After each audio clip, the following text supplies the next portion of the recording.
Hello दोस्तों, तो लेके आ चुके हैं आपके लिए ऑब्सीजन का एपिसोड 3। वैसे आपको बता दूं, इस एपिसोड में अपनी तड़फ मिटा सकते हैं, इसलिए जल्दी से चैनल को सब्सक्राइब कर लीजिए। एपिसोड की स्टार्टिंग में हमें विलियम की पूरी फैमिली को पार्टी करते हुए दिखाया जाता है, क्योंकि जे ने एना को प्रपोज कर दिया था। इसी खुशी में सारे घर वाले पार्टी कर रहे थे। भाई हमारे यहाँ इस कोई प्रपोज कर दे तो पार्टी छोड़ो जूते पड़ते हैं, अपनी छोड़ो मूवी पर चलो। पार्टी चालू रहती है। इसी बीच विलियम वॉशरूम जाता है। एना विलियम को देख उसके पीछे वॉशरूम में चली जाती है। अंदर जाने के बाद एना विलियम से बोलती है कि जैसा तुमने पेरिस में किया था वैसा दोबारा नहीं होना चाहिए। अगर तुम रूल्स के साथ नहीं चल तो हमारा ये घपाघप वाला सिस्टम बंद हो जाएगा। और विलियम को याद दिलाती है कि मैं बस तुम्हारी नहीं बल्कि तुम्हारे बेटे और तुम दोनों की हवस मिटाती हूँ। इसके बाद विलियम एना से कहता है कि हमारे अफेयर के बारे में किसी को पता चल चुका है और वो मैसेज कर रहा है। एना वो मैसेज देख कर कहती है कि कोई ना, मैं संभाल लूंगी और हम जल्दी ही एक दूसरे की प्यास मिटाने वाले हैं। जिसके बाद एना वहाँ से चली जाती है। और पार्टी खत्म होने के बाद जे और एना घर जा रहे थे, तभी एना जे से अपनी फ्रेंड के पास जाने को बोलकर वहाँ से सीधा मैगी के घर आ जाती है और मैगी से कहती है कि तुम विलियम को धमकाना बंद करो। एना को मैगी पर शक था, लेकिन मैगी तो मना कर देती है कि मैंने किसी विलियम को मैसेज नहीं करे, वो दोनों बातें कर ही रहे थे। तभी वहाँ जे भी आ जाता है, लेकिन एना को लगता है कहीं मैगी इसे कुछ बता ना दे, इसलिए एना जे को लेकर वहाँ से निकल जाती है। लेकिन जे एना से कहता है मैं तुम्हारी फ्रेंड से मिलना चाहता था, मुझे तुम्हारे बारे में जानना है और ना ही तुमने मुझे अपनी माँ से मिलवाया है। तो एना जैसे कि मेरी माँ से तुम पार्टी में मिल लेना, ओके।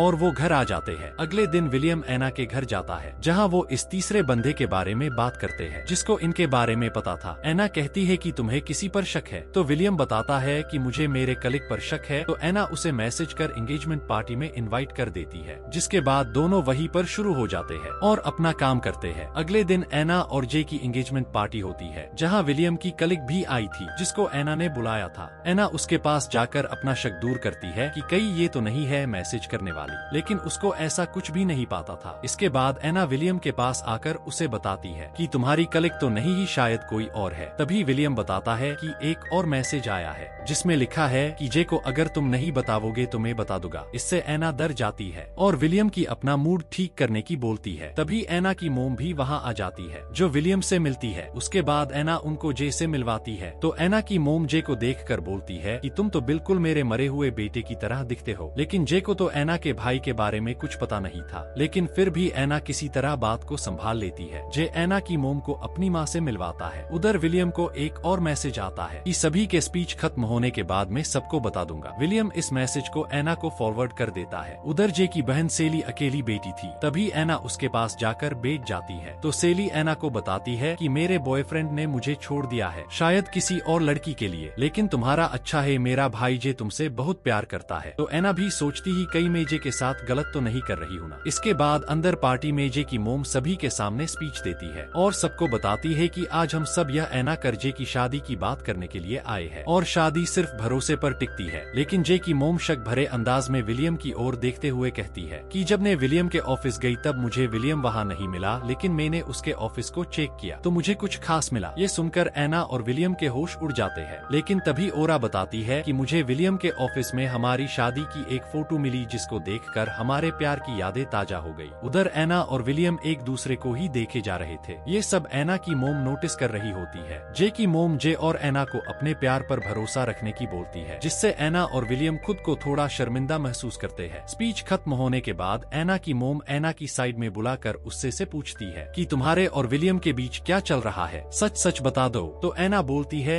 कि ऐसा कुछ भी नहीं चल रहा है हमारे बीच, और वहाँ से चली जाती है। इसके बाद एना और जे एक साथ बेड पर होते हैं। जे एना से बोलता है कि तुम मुझ पर भरोसा कर सकती हो, तुम मुझे सब कुछ बता सकती हो। लेकिन एना बोलती है कि तुमसे मिलने से पहले मैं किसी के इतना करीब नहीं गई जितनी तुम्हारे साथ हुई हूँ। यार कितनी झूठ बोलती है ये लड़की, वैसे हर लड़की यही बोलती है, तुमसे पहले मैंने किसी से प्यार नहीं किया। खैर छोड़ो। जे के से जाने के बाद एना बाहर विलियम से मिलने जाती है और वो थोड़ी देर बातें करते हैं, जिसके बाद दोनों गार्डन में ही शुरू हो जाते हैं और विलियम एना को जोर से फेल देता है, जिसके लिए एना उसे थैंक्स बोलती है। अगले दिन सेमी एना के साथ होती है, जहाँ सेमी एना को ड्रेस पहनकर दिखा रही थी। लेकिन तभी सेमी एना को बताती है कि मुझे डेड के बारे में तुमसे बात करनी है। सेमी बताती है कि मुझे लगता है कि डेड का कई अफेयर चल रहा है, इसलिए मैं उन्हें मैसेज करके रोकने की ट्राई कर रही थी। ये सुनकर एना शौक थी कि सेमी वो सारे मैसेज कर रही थी। तो एना सेमी से पूछती है कि तुम्हें कैसे पता तुम्हारे डेड का अफेयर चल रहा रहा है। तो सेमी उसे एक लेटर दिखाते हुए कहती है कि मुझे ये डैड के कोर्ट से मिला जब वो ब्राजील गए थे। मतलब गए तो पेरिस थे, लेकिन घर वालों की नजरों में ब्राजील। एना वो लेटर देखती है तो उसको पता चल जाता है कि वो उसी डायरी का पेज है। ये देखकर एना बहाना बनाती है कि ये लेटर मैंने ही तुम्हारे डैड को दिया था, दरअसल मुझे बातें याद नहीं रहती इसलिए मैं बातों को लिखती हूँ, और ये लेटर मैंने तुम्हारे डैड को संभालने के लिए दिया था। ये सुनकर सेमी को लगता है कि शायद उसके पापा का अफेयर नहीं चल रहा, उसे गलतफहमी हो चुकी थी। इसके बाद एना के घर जब विलियम आता है तो एना उसे बताती है कि वो सारे मैसेज तुम्हारी बेटी कर रही थी और उसके पास ये लेटर भी था, लेकिन उसे हमारे बारे में कुछ नहीं पता है, इसलिए तुम टेंशन मत लो। उधर जे एना के बारे में जानने के लिए उसकी फ्रेंड मैगी के पास जाता है और उससे मिलकर उसको बताता है कि मुझे एना के लिए स्पीच लिखनी है, इसलिए मुझे एना के बारे में सब कुछ जानना है, और पूछता है कि क्या एना मुझे प्यार करती है। तो मैगी बताती है कि इसका जवाब तो एना ही दे सकती है। मतलब ये है कि मैगी जे को एना के बारे में कुछ नहीं बताती। इसके बाद जे घर आकर स्पीच तैयार करने लगता है। उधर विलियम भी डेली एना के घर जाकर अलग अलग तरीके से उसकी लेने लगता है। सभी शादी की तैयारियों में लगे थे और जे की मोम भी काफी खुश थी। एना और विलियम को पास आता देख जे को उसके डेड पर थोड़ा शक होने लगता है। उधर विलियम एना को कुछ ज्यादा ही संतुष्टि दे देता है, इसलिए वो विलियम को अपने फ्लैट की दूसरी चाबी दे देती है। इसके बाद जे और एना साथ होते हैं तो जे कहीं जाने को कहता है और एना से पूछता है कि आज तुम्हारा कोई प्लान है। तो एना बोलती है कि इसके लिए तुम्हें कहीं जाने की जरूरत नहीं है। मतलब ये है कि जे कहीं जाए या ना जाए, एना किसी तरह विलियम से अपनी प्यास बुझवा लेती है। जे को एना पर भी शक तो होता है, लेकिन तभी एना बोल देती है कि मैं तो मजाक कर रही थी। जिसके बाद जे वहाँ से निकलकर क्लब में अपने फ्रेंड्स के पास आ जाता है और ड्रिंक करने लगते हैं। तभी वहाँ जे के डैड भी आ जाते हैं। वो सभी के साथ बैठकर एंजॉय करते हैं, लेकिन जे के फ्रेंड के डैड से कहते हैं कि अब जे को सुहागरात के लिए कुछ टिप्स दे दो। तो जे के डैड बोल देते ही कि इस बारे में कुछ हेल्प नहीं कर सकता। इसके बाद जे और उसके डैड बात करते हैं, जहाँ विलियम जे से बोलता है कि कई एना से शादी करने का इरादा बदल तो नहीं रहा है। तुझे बताता है कि एना मुझे कुछ भी नहीं बताती है, मुझे लगता है उसके दिल में कोई और है, लेकिन एना मुझे भी प्यार करती है। लेकिन जे के डैड जे को बताते हैं कि तुम्हें डरने की कोई जरूरत नहीं ही है, बस तुम्हें अपने सवालों से प्यार करने की जरूरत है। ये सुनकर जे को और ज्यादा शक बढ़ जाता है, क्योंकि ये बात तो एना बोला करती है। जे के डैड वहाँ से निकल जाते हैं, लेकिन जे को उन पे शक हो चुका था, इसलिए जे अपने डैड का पीछे करने लगता है। और इसी के साथ ये एपिसोड खत्म हो जाता है। क्या जे अपने डैड को एना के साथ पकड़ पाएगा, ये जानने के लिए मिलते हैं नेक्स्ट एपिसोड में। Thanks for watching.